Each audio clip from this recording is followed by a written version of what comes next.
Alright, so we have the version 3 update for both Hycelens and Cerydra here, and I'm not gonna do a comparison between the two, being V2 and V3 for the Nihility character, because quite frankly I just don't really care.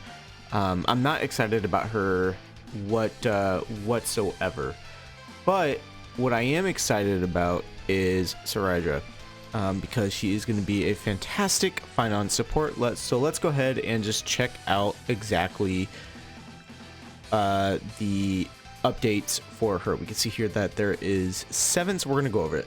So everything in the green obviously is different. Everything in the red is completely taken out, and then we also have arrows to signify the complete changes. But for the skill, we can see here that the military merit is still going to be the same to a single ally, and then Cerydra is going to gain 1 point of charge, maxing out at 8. But once she does reach 6 points of charge with the military merit, it's going to automatically upgrade them to peerage or nobility, how it used to be called, I think. And you're going to dispel all crowd control debuffs. And then anybody with the peerage or nobility buff is considered to have the military merit, and then it's going to change into that. They're also going to be gaining 72% crit damage for skill damage. I'm actually very curious if Finon's ability when he transformed is considered skill damage, because honestly I don't remember. Where is it? Basic attack, skill, that is that. Where is it? It is considered a skill. Holy crap. Okay. And trigger a coup de main when using the skill on enemies. When she is in the departed state, the all type res pen of the skill damage dealt by the character with the peerage is increased by 10%. After the coup de main ends, you're going to consume all stacks of charge, and then that person's going to be put back into the military merit ability. Next up, we have here that normally or previously they would have gained a increased attack equal to a certain percentage of Cerydra's attack when using the basic skill or attack, and then gain one stack of charge, military merit, yada yada yada, resets to 0.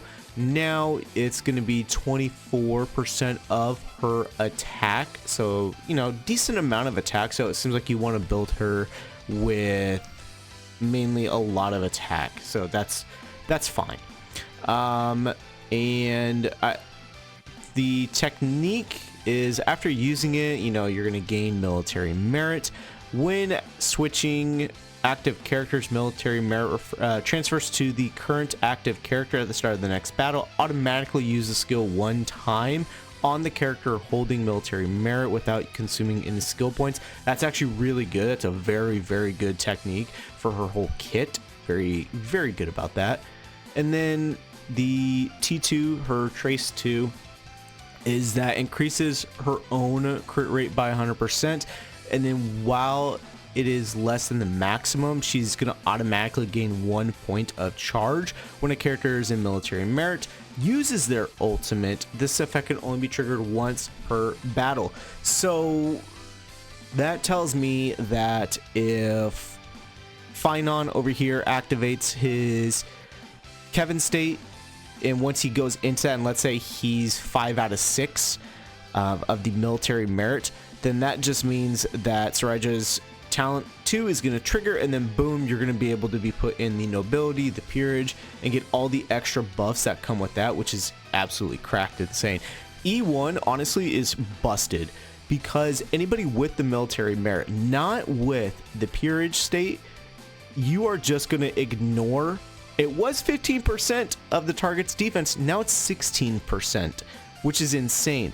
And additionally, once you upgrade to the peerage state, the character ignores 20% of the target's defense when dealing skill damage. Absolutely insane. I'm going to be having some side-by-side videos of the version 2 and version 3 comparison.